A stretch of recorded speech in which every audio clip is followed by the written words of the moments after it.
Good morning, Freedom Forgers. Hey, it's Patriot Gal here, and this morning I want to talk to you about growing free strawberry plants. How you can make hundreds, if not thousands, of strawberry plants to expand your perennial beds or to share with friends and family and get them on the path to self-sufficiency as well. So it's not a big secret, I don't think, that strawberries, the main plant, the mother plant, will send out what they call daughters. And I just want to show you this strawberry bed. These strawberries along this side here, I planted last fall. And they did produce a few strawberries this year. But what they do is they send out these runners. And at the end of each runner, there's a little strawberry plant. And you can see on the bottom of it that it's starting to develop roots.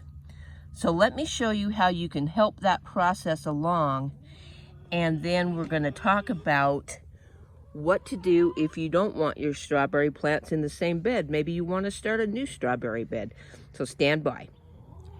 Okay, so what I've got here, I'm just going to try to get this up close. I've got a little staple. It's probably about 3 inches long that I've made out of just a flexible piece of fencing wire. And this is how you can help your plants get established if the wind blows or if an animal gets in there and disturbs the soil or something like that. This is going to do a lot. And so what I simply do, and I didn't bring the tripod out today, so I'm just going to try to show you this. I just dig a little place in the soil, kind of make a line towards this where the stem goes.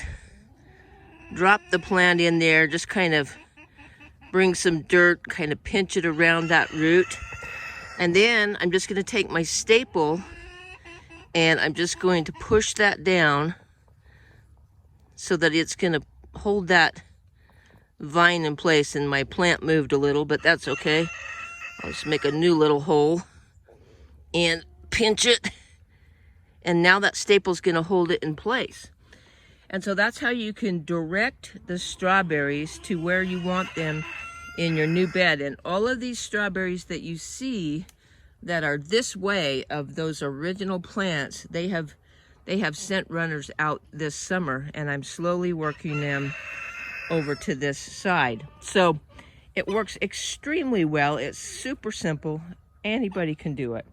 But what if you want to move the plants somewhere else and start a different bed? Let me show you what you can do. All right, guys, this is my original strawberry bed. This was also started with only 4 plants, and it produced so well this year. I got 2 1-gallon bags of strawberries out of here. This is the Sequoia variety, but it sent a bunch of runners out, and some of them came out on this north side here, and we're in the pathway. Some of them came out on the east side. So let me just walk you around to the east side and show you what I did. Sorry if it's a little shaky. I forgot to bring the tripod out. So what I did is I just filled up, sorry about the shadow, it's not the good time of day for a good video. I just took some potting soil, 1/3 potting soil, 1/3 of my native clay soil, and 1/3 of rabbit manure, and made up my own potting soil. And I just directed these little runners, as you can see here, to these pots, and I did the same thing with the pin. I just took this pin,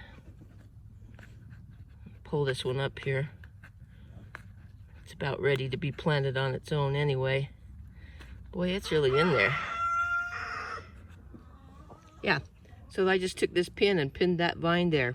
Now what happens is you will often see it will send out another little runner from your original plant, which this one looks like it got clipped off or something, but look at this one. This one has a new baby plant with roots, and so I need to get out here with a pot and get that one pinned down. Now, you might be asking yourself, when is it okay to take these and put them somewhere else? Well, this plant over here is a good example. You'll start to see you'll start to see the stem turn brown instead of green. It'll start thinning out.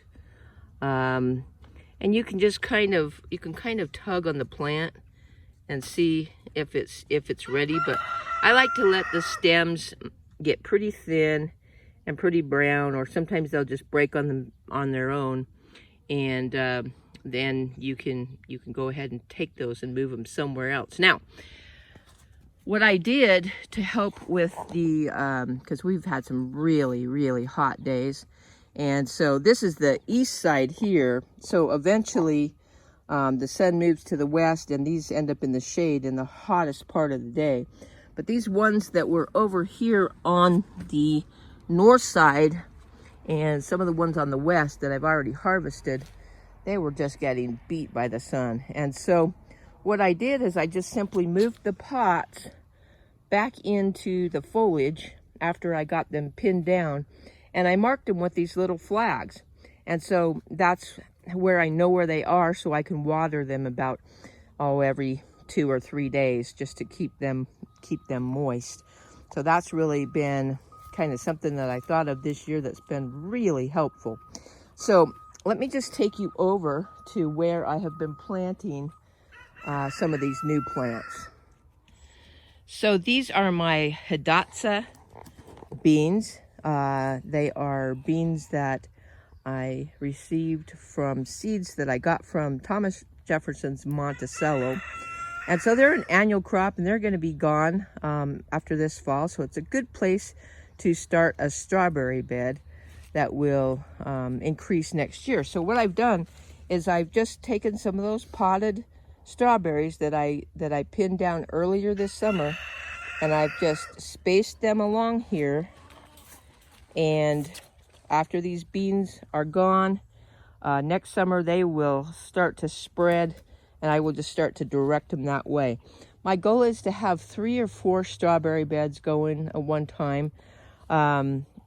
As you may or may not know, after strawberry beds get 3-4 years old, they start producing less and less and less.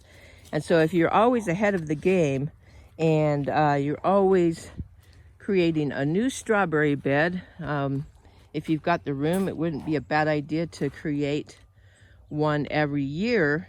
Then you're always going to have plenty of strawberries.